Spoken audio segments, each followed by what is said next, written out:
Ladies and gentlemen, welcome to Monash University and to the Monash European and EU Centre for this notable event, the second visit to Monash University of representatives of the Institute of National Memory from Poland.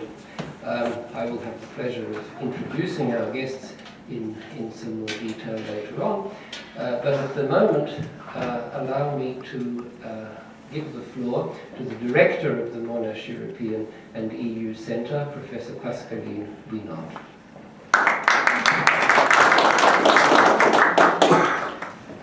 Thank you very much, Marco, and welcome all of you to this public seminar. As Marco said, it is definitely the second time that we have the pleasure of welcoming a representative from the Institute of National Remembrance in Poland.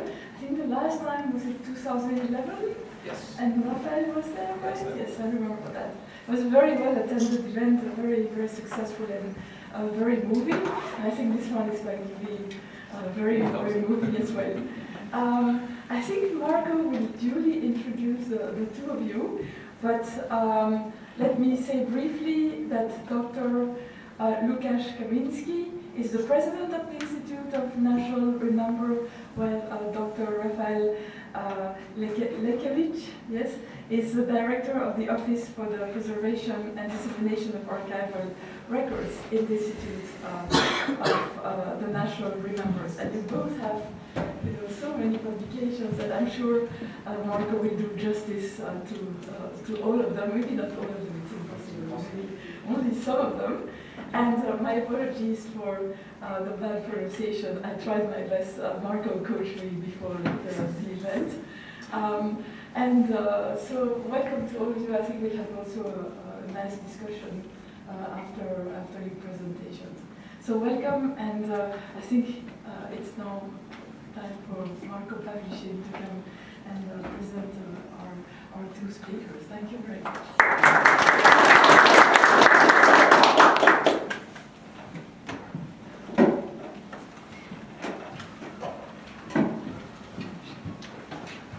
Thank you, Pascaline. Well, ladies and gentlemen, the procedure for this evening will be that each of our guests, Dr. Kamiński and Dr. Leszkiewicz, will speak on different themes connected with the Institute of National Remembrance. And after that, there will be opportunities for questions and discussion.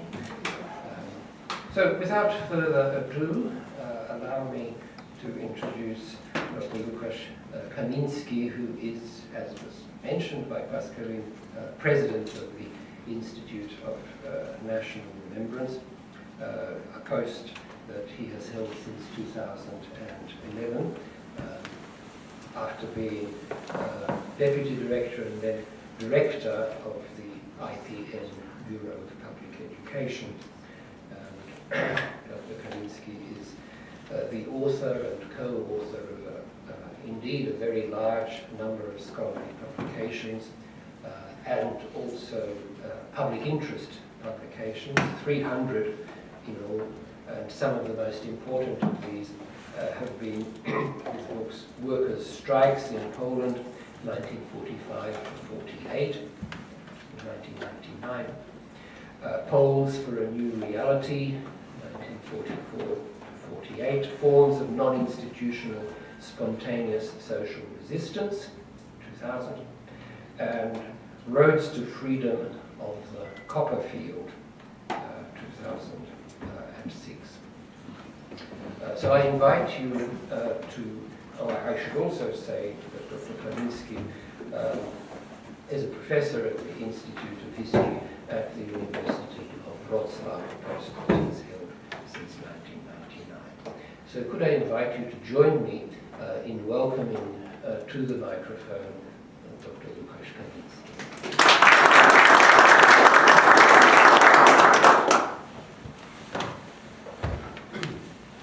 Thank you very much for this introduction. I'll start the presentation. presentation. This presentation is not strictly connected with my paper, but it will give you some general picture of our activities. Slideshow.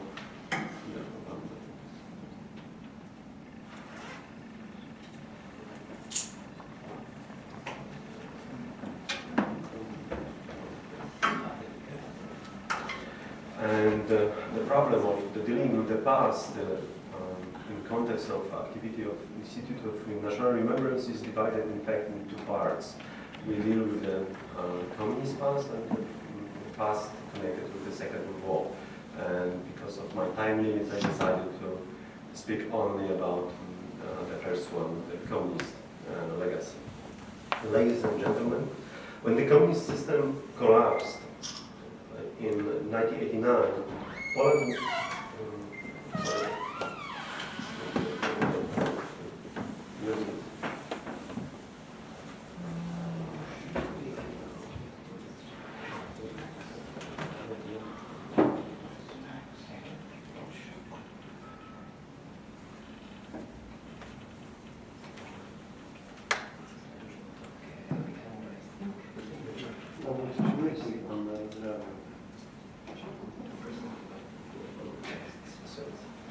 press the button.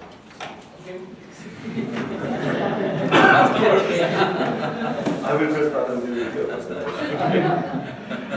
So, once again, when the communist system collapsed in 1989, Poland and other countries in the region faced a lot of problems to solve. It was necessary to change the political system, to change the law, to reform and reconstruct the economy, to change the functioning of the administration, to implement an educational reform, etc. It was necessary to address the functioning of Warsaw Pact and the Council for Mutual Economic Assistance, to the withdrawal of Soviet troops, to engage new relationship with the West, and to cope with dozens of other issues.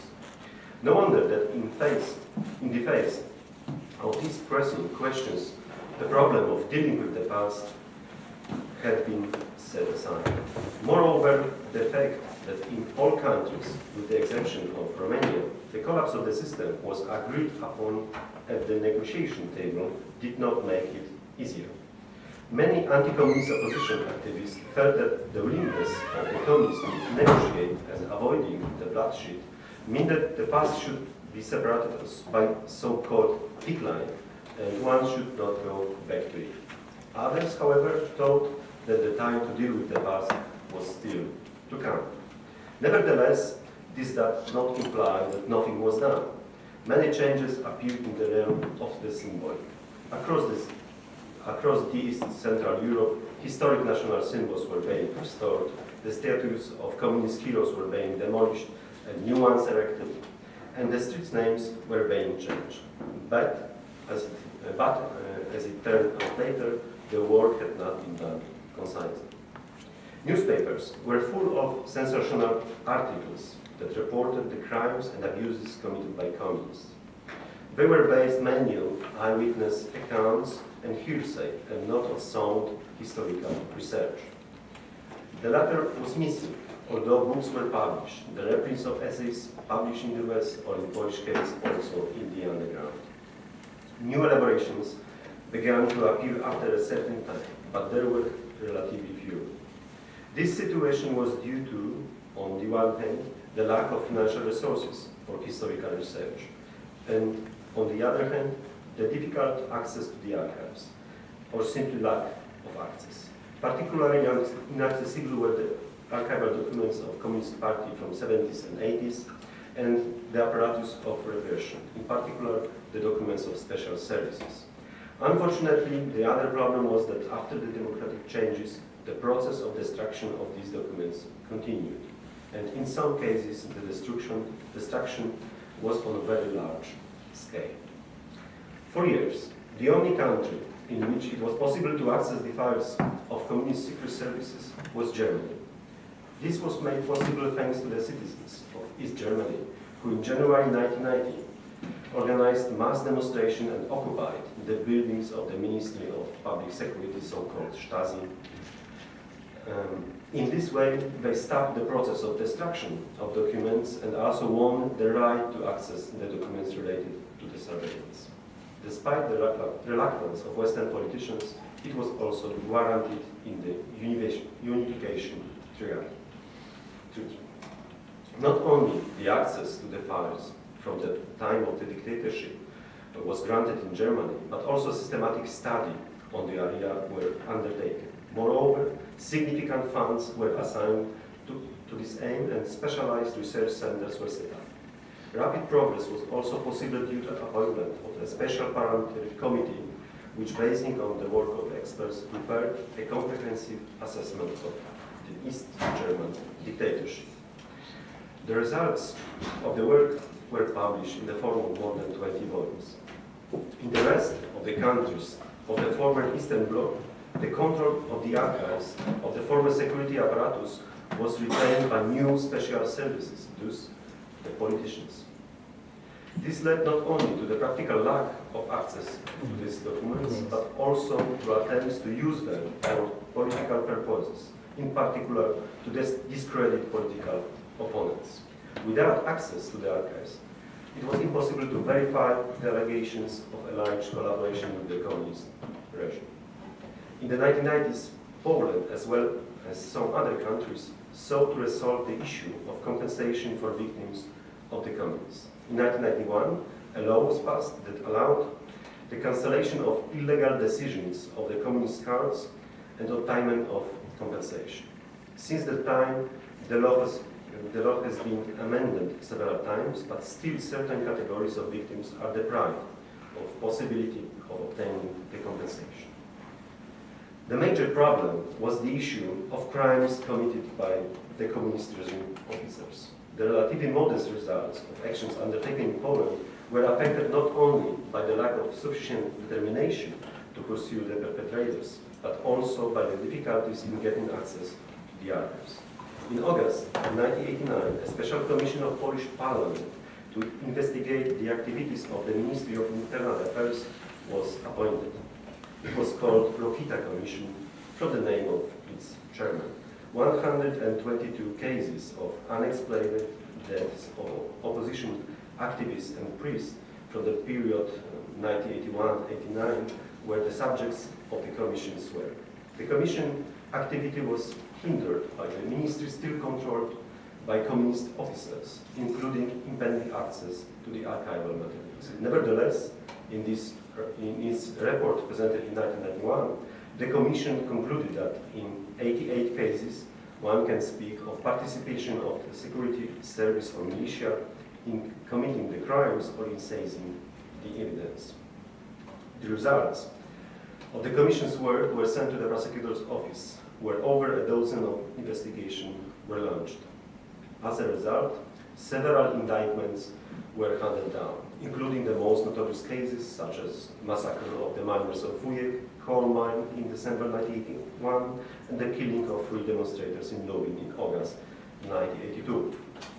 Only in one case, the final judgment was pronounced already in the 90s. In other cases, the judgments were pronounced after more than 10 years since the initiation of the legal proceeding. It was only a few years ago that the perpetrators of the murders mentioned above were sentenced. In some cases, after many appeals, the suspects obtained an acquittal. Such example is the famous case of murder of 19-year-old Grzegorz Przemyk in 1983. The trial of General Czesław Kiszczak, for example, accused of issuing an order to enable the use of weapons in the Wujek coal mine, continues until today. It's almost 20 years. In the early 90s, one was aware of the need to prosecute the crimes committed in other periods of the communist regime. In April 1991, an act that reformed the existing since the 1940s, the Chief Commission for the Investigations of Hitler Crimes in Poland was enacted. It has gained a new name, the Chief Commission for Investigation of Crimes Against the Polish Nation, Institute of National Remembrance. More importantly, it will also gain new powers. The Act introduced a new category of crimes, Stalinist crimes, and defined them as, it's a quotation, crimes committed to the detriment of individuals or groups of people committed until the end of 1956 by the communist state authorities or tolerated by them. The Commission, which employed the delegated judges and prosecutors, was able to independently conduct investigations in these matters. In the event of termination of investigation and necessity of issuing a decision on its discontinuance or indictment, the case was sent to the prosecutor offices. Within 8 years of Commission functioning in such a way, more than 1,000 investigations were initiated and almost 800 of them concluded. The prosecution brought 62 indictments against 97 people to the courts. Number of persons convicted in the 90s remained in a stark contrast to the number of crimes committed by the communists, which was a cause of public outrage of part of the society. The press published articles describing the criminals responsible for the deaths of tens or even hundreds of people who were living an easy life of a pensioner. This was particularly painful for the victims and their families. In the 1990s, in Poland, few educational activities related to the time of dictatorship were carried out. It was due to the lack of specialized institutions, insufficient state of historical research, as well as lack of access to the archives, which contain a rich iconographic documentation. Emerging some now and then exhibitions and publications resulted from the work of NGOs such as the Karta Center in Warsaw. The NGOs could count on state aid only to a small extent. Contrary not only to Germany, where the teaching of dictatorship constitutes an important element of civic education, but also to other countries in the region, where museums were established to document the time of communist dictatorship, in particular the repression and prosecution. The growth of dissatisfaction with this state of affairs, I mean the unpunished crimes, the lack of access to archives, the difficulties to carry scientific research, and the lack of bigger educational initiatives led eventually to the establishment of a specialized institution whose mission was to change this situation. In December 1998, the Polish Parliament adopted the act establishing the Institute of National Remembrance, the Commission for the Prosecution of Crimes Against the Polish Nation. The then President of Poland, Aleksander Kwaśniewski, vetoed the act, rightly feeling that the activities of the new institution may harm his political allies who originated from the Communist Party. After the veto of President was overridden, the law came into force in 1999. However, the institute did not start operating until the second half of 2000. The preamble of this act states that by establishing the institute, the Parliament aimed at the following, I quote, keeping in memory the vast number of victims, enormity of losses and damage inflicted upon the Polish nation during the Second World War and after its end. The Polish nation patriotic tradition of waging a fight against occupants, Nazism and communism. The deeds of Poles performed in order to re-establish independent Poland and to secure freedom and dignity. The obligation to prosecute crimes against peace, humanity, as well as war crimes. The duty to express gratification and make compensation in order to redress all the injustice done by the state as a result of violating human rights, as we believe that unlawful acts of the authorities against its nation neither should be hidden under cover nor should be forgotten. End of quotation. The core of the Institute is its archive. Under the Act of the Institute of National Remembrance, all the documents related to the functioning of the apparatus of repression in a broad sense, both during the occupation of Poland during the World War II and during the communist dictatorship, have been transferred to the Institute. Today, the Institute archive measures over 90 current kilometers of documents. They are made available to the persons or their descendants, to scientists of different specialties, and to journalists. In order to ensure the transparency of political life, the documents related to the most prominent figures holding public offices are available to all citizens. Moreover, the documents of the former communist functionaries of the security apparatus are accessible to the public. The Institute archive is closely related to other parts of our institute. The Institute of National Remembrance took over the obligation to prosecute crimes committed during the war and during the communist dictatorship. Prosecutors, unlike in the 1990s, gained full access to the archives of the communist security apparatus, and that made it possible to carry out a number of investigations based largely on evidence gathered in the archives. Very important, however, were the new legal regulations. Prosecutors of the Institute of National Remembrance were given full powers to investigate and bring the perpetrators to justice. The term of communist crime was also finally defined. According to the Act of establishing IPN, a communist crime is an act committed by officers of the communist state in the period from September 1949 to July 1990, involving the use of repressions and other forms of human rights violations against individuals or groups of population or in connection with very application constitute a crime under Polish penal law in effect at the time of their occurrence. The next matter of great importance was defining the statute of limitations for communist crimes. For this, that did not end with the death of victims, the expiration period was set for the year 2020, and in murder cases for 2030. This allows for the prosecution of many crimes that would otherwise expire.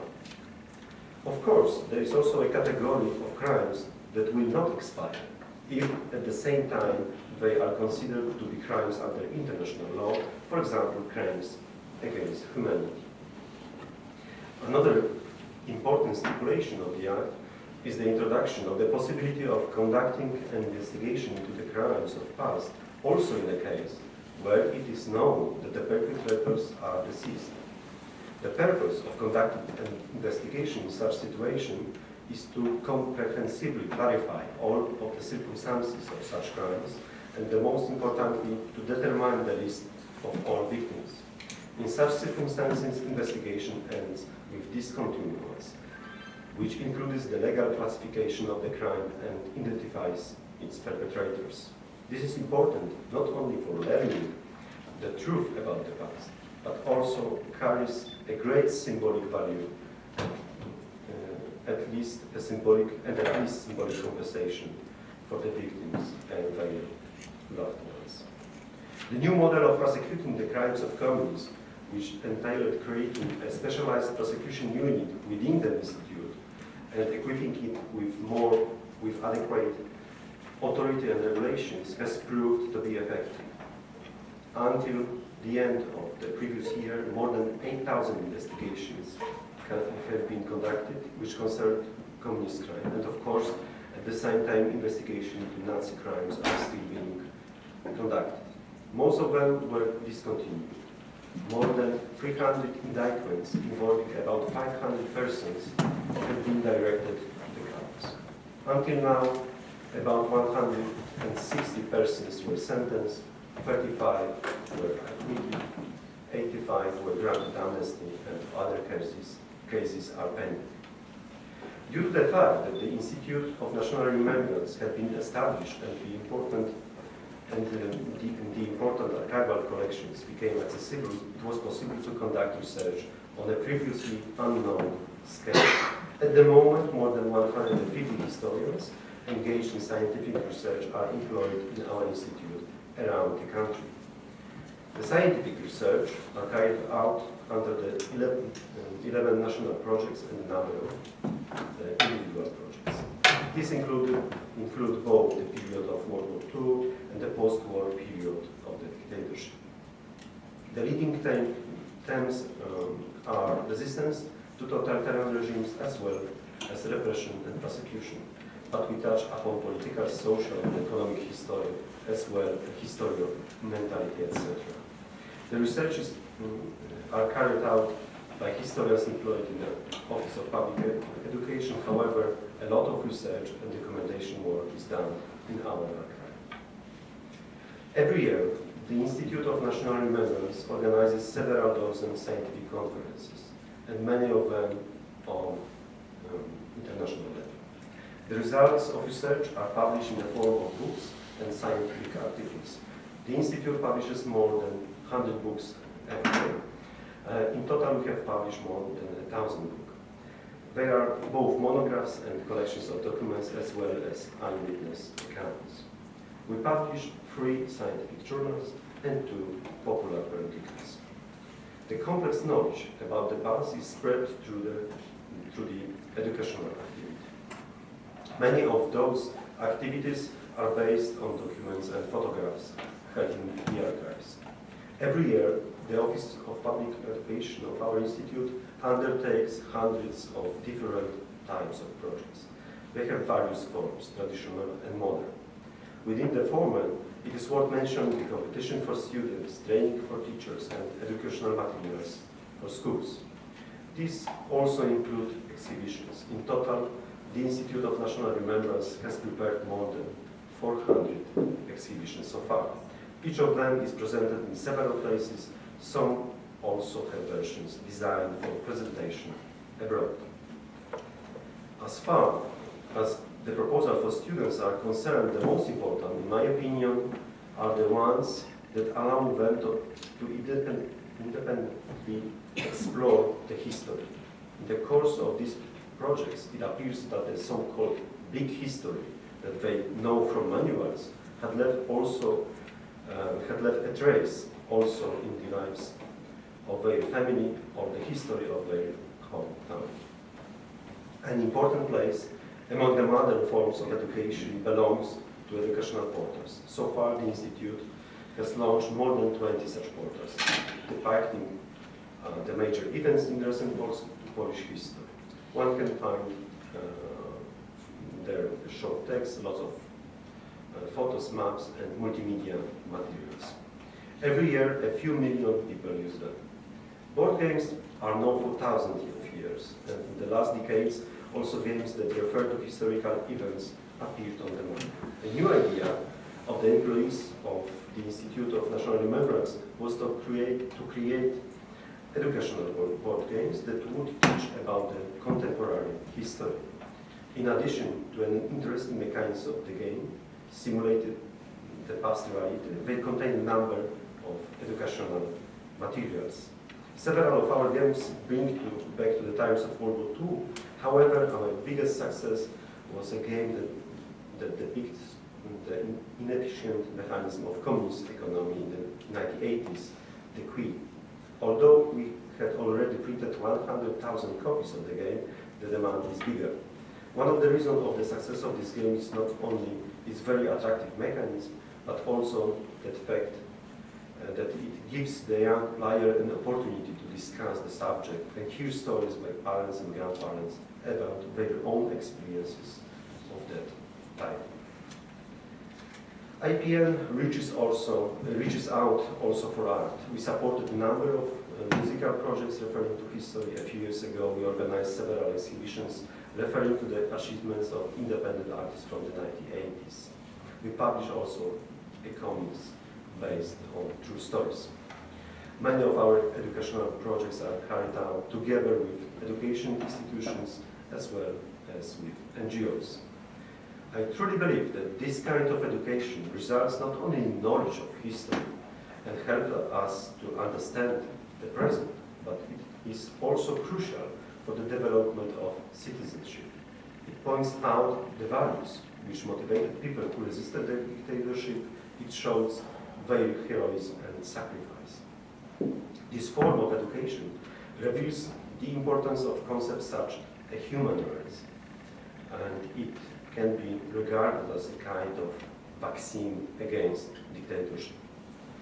All post-communist countries had to confront the problem of frustration, the vetting, which means the retirement from public life of collaborators and officers of the secret communist security apparatus. In Poland, the lustration law was adopted in 1997. Initially, its stipulations were implemented by a separate institution, but since 2007, the Institute of National Remembrance fulfills the duties. The IPN prosecutors verify the accuracy of statements made by the person intending to perform public functions. If they find the statement untrue, the case goes to the court, which may impose a ban of holding public office for 10 years. In recent years, the Institute of National Remembrance, and in particular its archive, received under various laws many new tasks. I would like to mention a few of them because they show another important area of the legacy of dictatorship. In Poland, as in other countries of the former Eastern Bloc, there is a noticeable difference between the situation of victims of the system and the heroes of resistance and opposition, and the situation of the former regime officials, in particular the representatives of the repressive apparatus. The former often live in obscurity. They are confronted with many difficulties of daily life. Some people are totally deprived of any means to live. The latter receive high state pensions and maintain the privileges received during the dictatorship. The problem of difficult financial situation of some members of opposition and victims of the communist system failed so far to be resolved at state level. In previous year, the IPN, along with a group of no-government organizations, launched a social action called Thank You for the Freedom. Its aim is to draw attention to the problem, as well as to help several foundations that raise funds for support programs. Nevertheless, the attempt to limit the excessive pensions of former communist functionaries of the security apparatus was successful. Under the relevant law, our archive employees have verified the past of 200,000 people, out of whom more than 40,000 were declared officers of the Communist Secret Service, and the amount of their pensions can be reduced by appropriate authorities. The legal solutions were considered valid not only by Polish courts, but also by the European Court of Justice. Institute of National Remembrance cares about the symbolic appreciation of heroes fighting the communist system. In that aim, we carry out some research activities, for example, an encyclopedia of solidarity, which includes the biographies of about 5,000 people, as well as educational activities such as exhibitions, at which we recall the activities of individuals and the whole groups. The archive of the Institute supports the work of Ministry of Justice, which for several years has been carrying out an action to rehabilitate people wrongly convicted by the communist courts and who were not able to bring such a motion. In the course of cooperation, we have transferred to the Ministry of Justice information about dozens of thousands of persons convicted in the 1940s and 1950s. IPN is the only institution that can apply to the President of the Republic of Poland with a request to award the Cross of Freedom and Solidarity. The cross is awarded by the President to those involved in political opposition activities after 1956. The proposals are prepared by IPN archivists, but of course they do not rely only on documents from our archives. As I already mentioned, in the early 1990s, many street names related to the communist system had been changed. But it turns out that many of them exist until today. In some places in Poland, patrons of the streets are still those who have been responsible for crimes. Since there are no legal regulations, the Institute of National Remembrance urges local authorities to change these names, recalling at the same time who the patrons of the streets were. Unfortunately, this action is effective only to a small extent. As you can see, the concept of dealing with the past can have many different meanings. I tried to mention the most important, but certainly I did not exhaust the whole problem. Polish experience shows that at the moment of the fall of the dictatorship, one has to take a number of steps to enable the settlement of the dictatorial past. The first is to protect the archives and to enable public access to documents. This allows not only for scientific research and education, but is also a necessary condition for punishment of the perpetrators of crimes. The establishment of the Institute of National Remembrance did not mean, however, that the matters of the past are no longer issues of political nature. This is understandable when you consider how much the present is still intertwined with the past. The first truly serious controversy associated with the past in which the Institute of National Remembrance played an important role was about the Jedwabne crime. 60 years after the crime in 2001, the issue not only attracted attention of millions of Poles, but also engaged the government and all the political forces. The past can be a source of one's own legitimacy, or of the legitimacy of one's opponent. In Poland, for example, we face a dispute about which of the two major political parties is more a hail of the Solidarity movement. Institute became a victim of the dispute a few years ago when there were attempts to assign IPN to one side of the dispute. Also, the illustration as a political process makes the past an area of political dispute. Despite these tensions, much weaker for several years now, the IPN remains independent. This is possible due to a well-constructed act of the Institute which provides for independence from politicians. The candidate for IPN's president is elected by the Council of the Institute, which is composed of representatives from academia and law. The final vote takes place in the parliament, but the politicians are not able to impose their own candidate. After the election of the president, he or she shall be independent in the exercise of their functions, and he or she has immunity. The politicians are left with the only one tool, the budget. But they have to take into account the public opinion, most of which supports our mission and activities. Coming to terms with the past is neither a burden nor a threat to the process of democratic transition. On the contrary, it can significantly strengthen this process. Knowledge of the past helps shape the attitudes of citizens, especially among the younger generation. Punishment of the perpetrators and compensation for the victims build a sense of justice, allow to clearly distinguish the time of the dictatorship between the time of freedom. Lack of the activities described above may lead to moral relativism and delegitimization of the democratic order. In Poland and in most of the other countries of East Central Europe, the process of real settlement of the communist past began too late. Today, the Institute of National Remembrance and our partner institutions in other countries are often visited by representatives of societies which in the recent years had been liberated from dictatorship and those which only hope for freedom. We show them both our successes and our failures. I hope that the knowledge of our mistakes will allow to avoid them. Thank you very much for your attention. I'm sorry for my voice.